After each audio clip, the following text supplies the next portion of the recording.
আসসালামু আলাইকুম। ঢাকা উত্তর যাত্রাবাড়ীতে মানে হচ্ছে সায়দাবাদ জনপথের মোড়েই নতুন করে উদ্বোধন হতে যাচ্ছে মোটোফিক্স স্পেয়ার। আর এই মোটোফিক্স স্পেয়ার হচ্ছে একটা বাইকের সার্ভিসিং সেন্টার। শুধু সার্ভিসিং সেন্টার বললে ভুল হবে। আপনার বাইকটা সার্ভিস করার জন্য যত ধরনের ইকুইপমেন্ট, পার্টস, লুব্রিকেন্ট সবকিছুই পেয়ে যাবেন হচ্ছে আপনি একই সাথে একই ছাদের নিচে। আর আগামী শুক্রবার মানে হচ্ছে 29 তারিখ। আর এই 29 তারিখ শুক্রবারই শুভ উদ্বোধন হতে যাচ্ছে এই মোটোফিক্স স্পেয়ারের যাত্রা। আর সেই যাত্রা উপলক্ষে আপনাদেরকে প্রোভাইড করতেছে হচ্ছে আপনার বাইকের সম্পূর্ণ হেলথ চেক আপ একদম ফ্রি।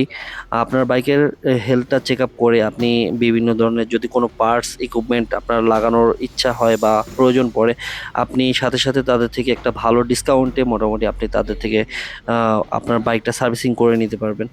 আর যারা বাইকার আছেন যে ঢাকার আশেপাশে মোটামুটি আপনার বাইকটাকে নিয়ে খুব বেশি আপনারা টেনশন করেন বা চিন্তা করেন যে আপনার বাইকটাকে কিভাবে ভালো রাখা যায়, সো আপনারা অবশ্যই অবশ্যই মোটোফিক্স স্পেয়ারে গিয়ে পরামর্শ নিতে পারেন, আপনার বাইকটাকে ফ্রি চেক আপ করতে পারেন। সো দেরি না করে চলে আসুন আমাদের মোটোফিক্স স্পেয়ারে। লোকেশনটা হচ্ছে উত্তর যাত্রাবাড়ি জনপথের মোড়। সো আর দেরি না করে আজই চলে আসুন আপনার বাইকে ফ্রি হেলথ চেক আপের জন্য মোটোফিক্সের শোরুমে।